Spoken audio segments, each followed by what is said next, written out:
महाराष्ट्र राज्यातील सर्व जिल्ह्यात शासनाच्या वतीने गुटखा बंदी करण्यात आली आहे. मात्र काही गुटखा विक्रीचा गोरखधंदा करणारे तस्कर संबंधित विभागाच्या अधिकाऱ्यांना हाताशी धरून चिरीमिरी देऊन राजरोसपणे गुटखा विक्रीचा धंदा खुलेआम करीत आहे. ही बाब आता लपून राहिली नाही. शहरासहित गावखेड्यात कोणत्याही दुकानावर खुलेआम गुटखा विक्री केली जाते. गुटखा खाण्याच्या सवयीमुळे शाळकरी मुले सुद्धा दुकान किंवा पानटपऱ्यांवर गुटखा विकत घेताना दिसून येतात. मात्र यावर संबंधित विभाग कारवाई करताना दिसून येत नाही. या गंभीर बाबीला आळा घालणे आता गरजेचे झाले आहे. दहशतवाद विरोधी पथक अकोल्यातील MIDC परिसरात गुन्हेगारांच्या शोध मोहिमेवर असताना त्यांना विश्वसनीय सूत्रांकडून माहिती मिळाली की चारचाकी वाहनातून प्रतिबंधित गुटख्याची वाहतूक केली जात आहे. या माहितीच्या आधारे संशयित वाहन पकडण्यासाठी MIDC परिसरात नाकाबंदी करण्यात आली.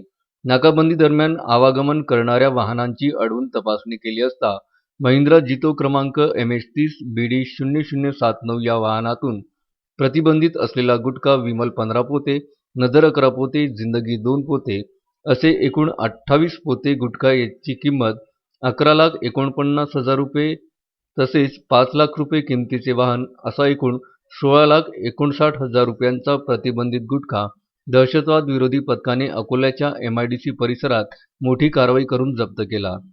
या प्रकरणी आरोपी सचिन शंकर इंगळे राहणार कौलखेड अकोला याच्या विरोधात गुन्हा नोंद करण्यात आला आहे. ही कारवाई जिल्हा पोलीस अधीक्षक जी श्रीधर, अप्पर पोलीस अधीक्षक मोनिका राऊत यांच्या मार्गदर्शनाखाली दहशतवादी विरोधी पथकाचे पोलीस निरीक्षक विलास पाटील आणि त्यांच्या सहकाऱ्यांनी केली आहे. या प्रकरणी पुढील तपास सुरू आहे.